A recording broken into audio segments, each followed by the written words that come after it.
मित्रों, आज जो कहानी मैं सुनाने जा रहा हूं वह केवल कहानी नहीं, जीवन का आईना है। ये कथा है भ्रम और बुद्धि की। जो इसे समझ ले वह जीवन में कभी जल्दबाजी में विश्वास नहीं करता। बहुत समय पहले की बात है। आर्यवर्त के दक्षिण में एक राज्य था, सूर्यगढ़। उस राज्य के राजा धर्मशील थे, परंतु अब वृद्ध हो चुके थे। उनका एकमात्र पुत्र था आर्यमित्र। उम्र लगभग 16 वर्ष, साहसी पर मन से कोमल। राजा ने सोचा, याब की अब समय है कि मैं राज्य की जिम्मेदारी इसे सौंप दूं। राज्याभिषेक हुआ, आर्यमित्र राजा बना। पर अनुभव की कमी अभी भी थी। एक रहस्यमयी आगमन कुछ महीनों बाद राज्य में एक नई नर्तकी आई। नाम था चंद्रलेखा। उसकी सुंदरता की चर्चा पूरे नगर में फैल गई। वह केवल सुंदर ही नहीं, अत्यंत चतुर भी थी।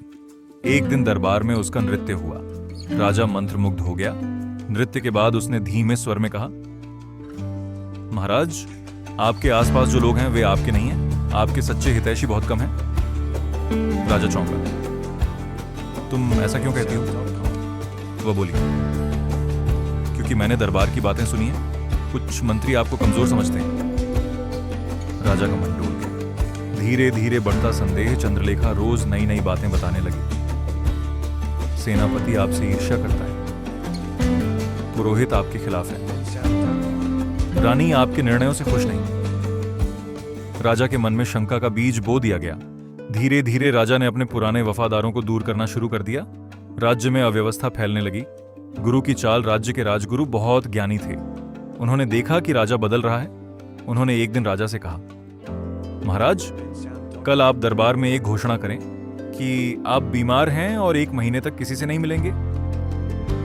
राजा ने वैसा ही किया। फिर गुरु ने गुप्त रूप से चंद्रलेखा पर नजर रखवाई। सच्चाई सामने आई। चंद्रलेखा पड़ोसी राज्य की जासूस थी। उसका उद्देश्य था राजा को उसके सच्चे साथियों से दूर करना, ताकि राज्य कमजोर हो जाए। सच का सामना जब राजा को यह पता चला तो वह स्तब्ध रह गया। उसे समझ आया, धोखा किसी के चेहरे से नहीं, हमारे मन की कमजोरी से शुरू होता है। राजा ने दरबार बुलाया और सबके सामने स्वीकार किया, मैंने अपनी भावनाओं को अपने विवेक पर हावी होने दिया। अंतिम शिक्षा राजगुरु ने कहा, त्रिया चरित्र का अर्थ केवल स्त्री का स्वभाव नहीं, यह उस चालाकी का प्रतीक है जो मनुष्य के मोह और अहंकार को पकड़ लेती है। जब कोई आपकी प्रशंसा कर करके आपको अपनों से दूर कर दे, वहीं से पतन शुरू होता है।